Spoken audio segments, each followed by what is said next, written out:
దారుణాలు ఏమైనా జరిగినట్లు తెలుస్తుందా? అది ఇంతవరకు గోదావరి దగ్గర అయితే దాదాపుగా ప్రతి ఒక్కళ్ళు కూడా స్పీడ్ కంట్రోల్ చేస్తే నడుపుతారు. అక్కడ ఖచ్చితంగా ఎందుకంటే అక్కడ టెంపుల్ కూడా దగ్గరలో ఉంటది కాబట్టి ప్రతి ఒక్కళ్ళు సారాపాకు నుంచి వచ్చేవాళ్ళు కానివ్వండి, అటు నుంచి టెంపులే ముందు వస్తుంది, దాని తర్వాత భద్రాచలం బస్ స్టాండ్ వస్తుంది కాబట్టి టెంపుల్ దగ్గర దిగే వాళ్ళు ఎక్కువ ఉంటుంది కాబట్టి ఆ టైంలో ఖచ్చితంగా అంటే బ్రిడ్జ్ దిగాగానే ఖచ్చితంగా టెంపుల్ ఉంటుంది. ఆ టైంలో కొద్దిగా స్లోగానే బస్ మూవ్మెంట్ ఉంటుంది. అయితే ఈ రోజు ఎండాకాలం కాబట్టి అక్కడ వెహికల్స్ కూడా ఎక్కువ లేకపోవడంతో పాటు అదే ఖచ్చితంగా డ్రైవర్ ఓవర్ స్పీడ్ దీనికి కారణమైనట్టుగా ఇప్పుడు స్పష్టం అవుతోంది. ఇప్పటి వరకు అయితే ఇలాంటి ప్రమాదాలు జరగలేదు. అయితే జరిగినా కానీ 2 వీలర్ 3 వీలర్ ఇలాంటి కాసేపు లైవ్ లోనే ఉండండి. మనం ఇప్పుడు ఆ విజువల్స్ చూస్తున్నాం. రామబాణం సూపర్ ఫాస్ట్ ఎక్స్ప్రెస్ బస్సు లోయలో పడిన విజువల్స్ ఇప్పుడు మనం చూస్తున్నాం.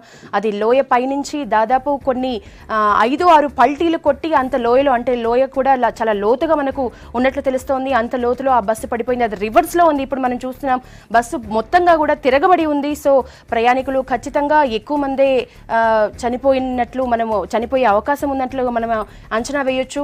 అక్కడ ప్రాంతం అంతా కూడా జనసంద్రంతో నిండిపోయింది. చాలా మంది అక్కడ స్థానికులు అవ్వనివ్వండి, అక్కడ ఆ ఘటనను చూసిన వాళ్ళందరూ కూడా ఆ బస్సు ఘటన జరిగిన స్థలానికి చేరుకొని అక్కడి పరిస్థితిని చూస్తున్నారు.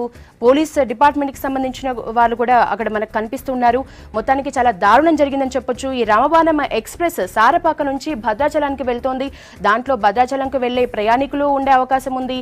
ఆ ప్రాంతాలకు చేరుకునే ప్రయాణికులు, అలాగే భద్రాచలం పుణ్యక్షేత్రం మీద దర్శించుకోవడానికి వెళ్లే ప్రయాణికులు కూడా చాలా మంది ఉండే అవకాశం ఉంది.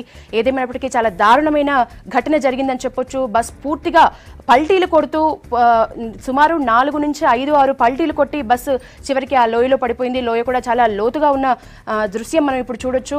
ఇవి ఎక్స్క్లూజివ్ విజువల్స్ ఇప్పుడు మనం చూస్తున్నాం. V6 లో రామబాణం సూపర్ ఫాస్ట్ ఎక్స్ప్రెస్ బస్సు ఘటన.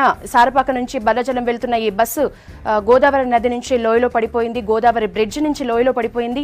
అది చాలా పల్టీలు కొట్టి ఆ బస్సు పడిపోయిన విజువల్స్ ఇప్పుడు మనం చూస్తున్నాం. అక్కడ సుమారు 100ల సంఖ్యలో ఆ స్థానికులు కానివ్వండి, అక్కడి అధికారులు, సహాయక చర్యలు చేయడానికి వస్తున్న అధికారులు, అలాగే పోలీస్ డిపార్ట్మెంట్ సంబంధించి పోలీసులు కూడా అక్కడ ఉన్న పరిస్థితిని మనం ఇప్పుడు చూస్తున్నాం.